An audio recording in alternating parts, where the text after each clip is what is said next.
All right. Thank you very much once more again.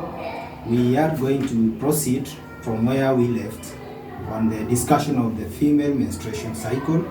And remember that in our last just ended episode, we did a bit of it to a point that we ended at the anterior pituitary gland and the posterior pituitary gland, whereby we were seeing the position at which the hypothalamus is, where is the pituitary gland, and what happens over there. So right now we are going to proceed from where we left. So if you look at the picture we have over here, we said that this is the hypothalamus and this is the anterior pituitary gland and this is the posterior pituitary gland. So we have taken a picture of the hypothalamus and the pituitary gland. Now this is where we have the picture, the whole picture now of the hypothalamus, which is over here. This up here, this is the hypothalamus, and now downwards here we have the pituitary gland. But now precisely enough, this is the anterior pituitary gland and this is the posterior pituitary gland. And majorly we are going to deal with the anterior pituitary gland. And now what happens over here is, if you look at the picture that we have here, this picture of ours has two things that are new that we didn't have initially.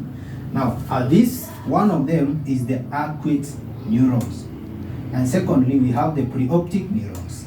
You realize that these are the neurons that play a major role to ensure that they excavate the movement of the act of the hypothalamus, how it will influence the anterior pituitary gland, and we are going to see how it happens. So you will find that essentially that is the whole of what this picture has. But you will come to realize that on this drawing here that we have here, we have taken these arcuate neurons. Now this is what we have here. What I'm trying to say is this: if you are to forget these two neurons, please don't ever forget the arcuate neurons, because is what plays a major role in ensuring that the hypothalamus influences the pituitary gland to play its role.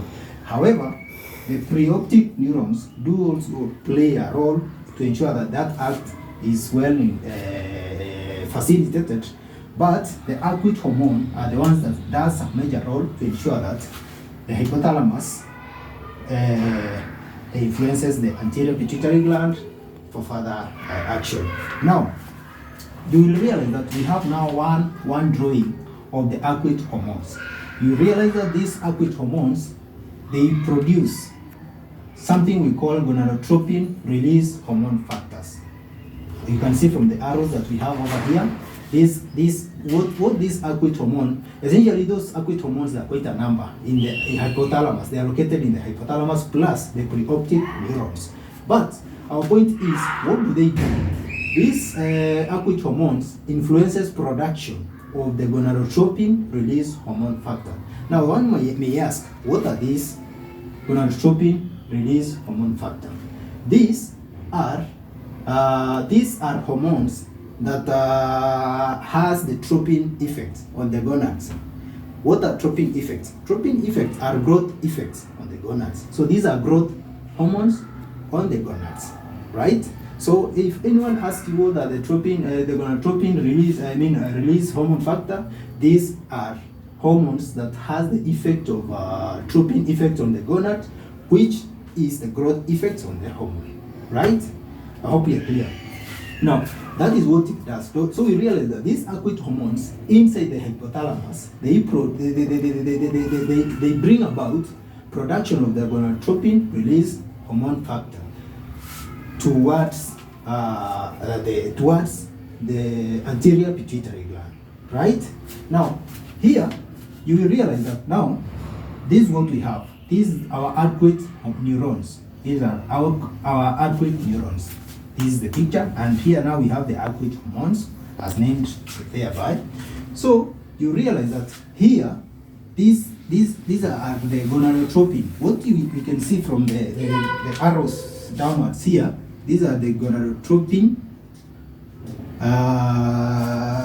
release hormone factors.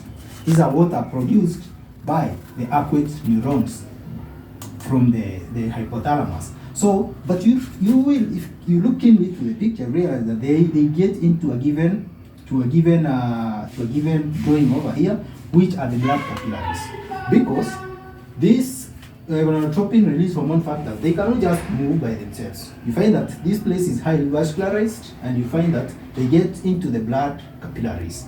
Now, these blood capillaries only work as a mechanism in which those gonadotropin hormone release factors, they move along towards the anterior pituitary gland, and you find that they just move because they were produced over here at the arcuate neurons, and so they will move downwards via the blood capillaries, which are highly around at this the center of the hypothalamus and the pituitary gland. And you find that now these gonadotropin release hormone factors, they have arrived at the anterior pituitary gland, and our main concern is what the act at which they do, and the act at which they do is growth.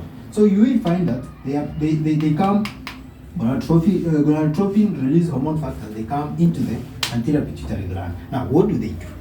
What they do essentially when they are at the anterior pituitary gland, with them, they influence the anterior pituitary gland now to produce the luteinizing hormone and follicle stimulating hormone.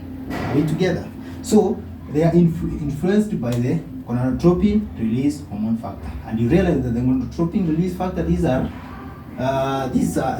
are growth hormone that work on the gonads to ensure that now there is production of the luteinizing hormone and follicle stimulating hormone. So in our next video, we are going to measure on the luteinizing hormone and follicle stimulating hormone to see what do they do after the pituitary gland. And you realize that from our previous presentation, we had that procedure, chronological procedure, on how there is movement of the acts from the hypothalamus to the pituitary gland, where we are currently, to the ovaries, then from the ovaries to the uterus. So right now we have dealt with the hypothalamus, we have dealt with the pituitary gland. Next, we are going to look at what now happens to the ovaries, escalating towards the uterus, and probably this woman may find menses. Otherwise, thank you so much. See you in our next video. Thank you so much.